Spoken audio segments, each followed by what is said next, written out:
What's up, everybody? Welcome to a brand new episode of MUTTIPS. I'm your host, Sean Taylor from the Made Up Theater. And before we jump in, make sure to like the video, comment with somebody you would like addressed in a future video, and subscribe on YouTube to be informed of upcoming videos. Now let's jump into today's topic, improvising the long-form narrative, part 5. We've gotten into character types, story beats, structure, and play in previous videos, but now I want to get into a different type of play that you can incorporate into the structure of your story, and that comes in the form of genres and styles.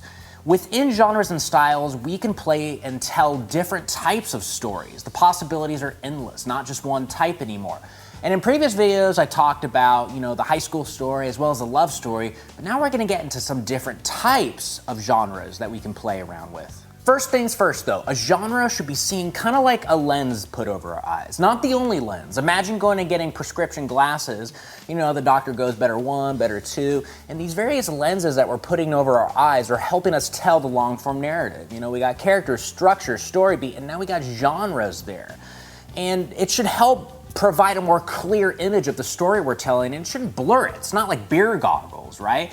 And this sometimes happens when we serve the genre too much. The genre just kind of overtakes the story. So for example, if you're doing like an improvised action movie, and the only thing we focus on is like, oh, gunfights, car chases, explosions, kapow.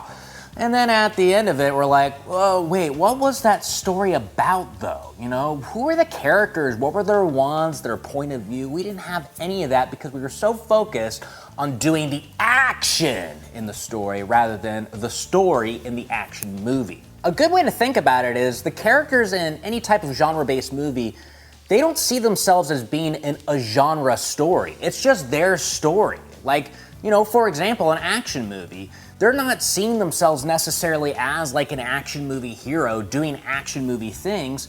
It's just the story that they're a part of at this point. A lot of movies start with them living a normal life and then suddenly they're injected into the situation. So as we're playing with these genres, make sure to keep it simple. Don't focus too much and be overwhelmed by the genre because you'll start to overwhelm your audience. And we're gonna get started with a genre that can sometimes go off the rails a little bit, but it's a lot of fun to do. And hey, since it's October, let's jump into the horror genre. The cool thing about most horror movies is they start the same way we should be starting our improvised narratives, with the base reality. The horror aspect isn't introduced right off the bat, And one of my favorite movies that I've seen during this whole quarantine is a horror comedy called Anna and the Apocalypse. And it's a very fun movie that is also a musical, but it does very much embrace the zombie movie aesthetic and tone. And the cool thing about it is it doesn't rush the apocalypse mentality, right? It establishes everything right off the start. In fact, the first zombie in that movie doesn't show up for about 17 minutes, and the actual zombie outbreak doesn't occur for 25 minutes. And all the time before that is meant to just establish, again, the base reality, the time, it's Christmas. There's various characters. There's Anna, who has a want right off the bat where she wants to, after graduating from high school, she wants to just go travel and not go to college, which is against her father's wishes. And her best friend John is, a sweet guy who has like a secret crush on Anna, so that's his want. And there's other characters too, like the soon-to-be headmaster, Mr. Savage. He's kind of like, he wants an authoritarian grasp on the high school, just to have control, because he doesn't have it right now, but he's about to. And then there's the transfer student, Steph, who, just has a passion for social justice, and she also has kind of some problematic relationships with people she is involved with. And that kind of just ultimately helps us connect with the characters so that when the whole horror thing happens, we can connect with them further and want them to overcome the odds that are kind of, set upon them. And during the course of this base reality, there's allusions to the whole horror premise. Like the first few minutes, the characters are in a car and they hear on the radio that a pandemic is happening, okay? And when they're at school, there's there's a student coughing or breathing heavily, and we as the audience know, oh gosh, it's about to happen, but they themselves don't know they're in a horror movie. This is just their normal life. And then when the horror movie comes in, at that point, they inject themselves into it further. So when you're starting, take your time, okay? It's not a race to get to the horror. I know, like, when we get a genre, we sometimes just want to attack the genre so quick, but at that point, we attack it too quick, and then the movie kind of ends too quick. So take your time, establish that base reality, who, what, where, and you know, it'll come. You can create an ominous feeling of dread or drop little hints. Be subtle. Now, the horror aspect generally comes in the form of some type of threat that's introduced once the base reality has been set up. So it can come in the form of a killer, a monster, some type of paranormal entity, but it's typically just one. Don't overload your story with werewolves, vampires, and zombies. It's just too much. Focus on one threat so that the audience can just not be overwhelmed with, again, the genre. The most iconic movies that are set in horror have an iconic kind of like villain or antagonist or threat. Like Nightmare on Elm Street has Freddy Krueger, Friday the 13th has Jason Voorhees, Jaws has the shark. We don't have various spotlights going to various things, it's just all on one central threat. So don't overwhelm the story with different threats, stick to one. Specificity is also super important, especially like the environment, which again is set up in the base reality. Like Alien, for example, the aesthetic is it's set in a spaceship. You know, the Friday the 13th movies, there's various environments, you know, usually the most commonly well-known one is at like a summer camp, you know. Various like zombie movies, they might be set in a cabin or they might be set in the mall. Like, use that as a way to know where you are so you can know how to progress the story. And also with the threat itself, it helps to like make them a little bit specific as to like what they can do and maybe like rules, you know? A lot of horror movies have rules sometimes attached to the threats. Like, you know, in Nightmare on Elm Street, you know, Freddy Krueger, he's a threat when people fall asleep. So that's where people are vulnerable to him.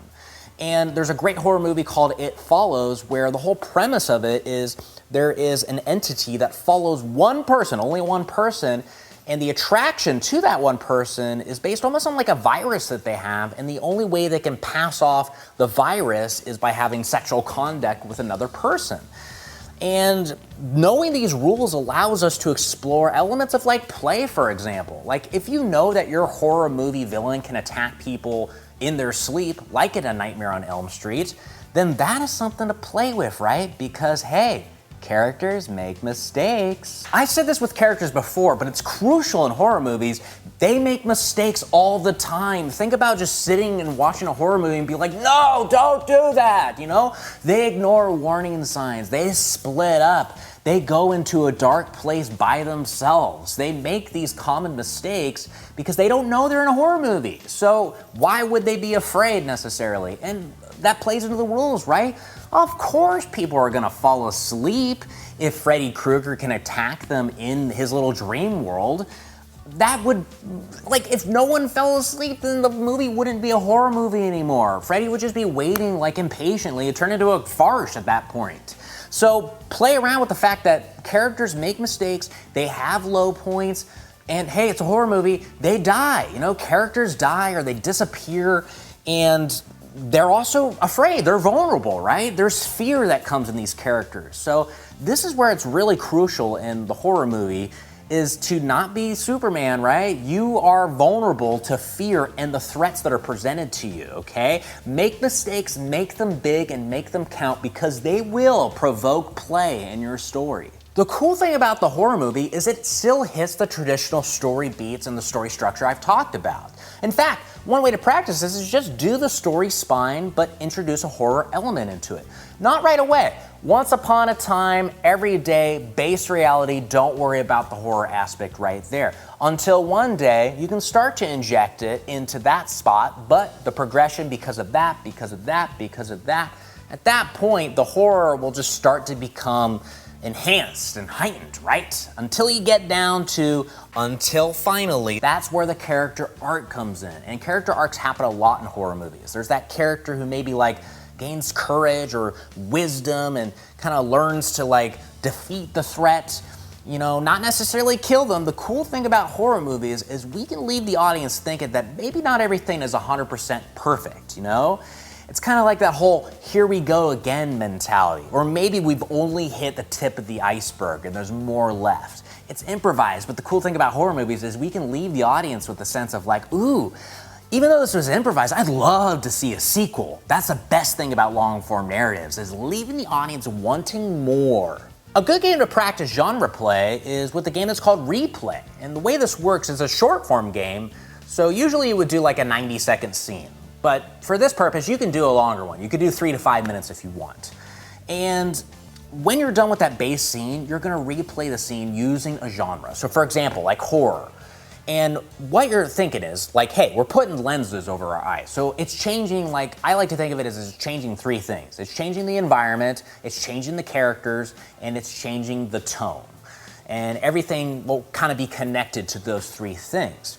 And as you're replaying it, don't worry about it being funny. Don't worry about going for jokes. I know it's a short form game. You might be tempted to like throw in some jokes or punchlines. Don't worry about doing that, okay? Long form narrative isn't about jokes or punchlines. It's about telling a cool story that will resonate with your audience. And there's a lot of different genres you can play with. So Western, action, fantasy, drama, soap opera. There's so many. That's the cool thing about genres, is it's almost like it's limitless. There's a bunch that you can play with. So if you're looking for more research, just like go look up some like Wikipedia definitions or examples, watch movies set in genres, and just kind of see how they approach it, their environment, their characters and tones, and just see what happens, you know?